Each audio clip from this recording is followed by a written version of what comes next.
Credo si farebbe prima dire cosa potrebbe andare, cioè nulla. Credo che sia stato compiuto attraverso la pubblicazione di questo bando un atto di grande ingiustizia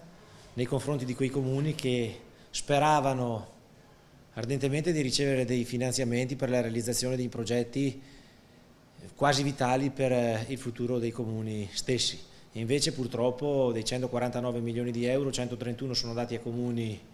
che hanno visto il finanziamento di più progetti per stesso comune, progetti anche finanziati a comuni che probabilmente avevano meno bisogno di altro di ottenere questi finanziamenti. Visto e considerato che nelle premesse del bando c'era scritto che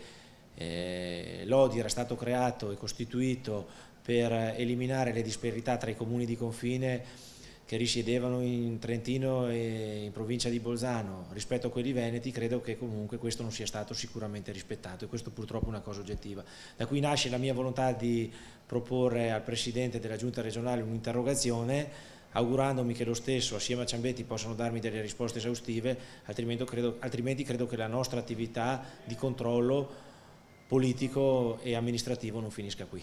Ma è possibile intervenire per correggere il tiro? Io credo che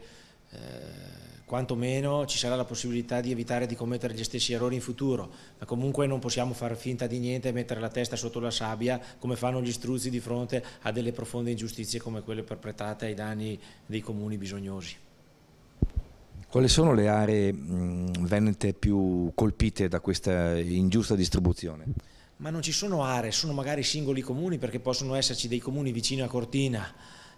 dove noi riteniamo Cortina essere un comune veneto fortunato e comuni vicini a Cortina che magari lo sono meno, così come può essere in provincia di Verona dove abbiamo Malcesine che è un comune fortunato e ha ottenuto 25 milioni e i comuni veronesi che hanno ottenuto finanziamenti pari a 0 euro, quindi, e questi comuni sono sicuramente meno fortunati perché non sono comuni turistici e che quindi non possono godere delle entrate finanziarie di cui possono beneficiare i comuni turistici.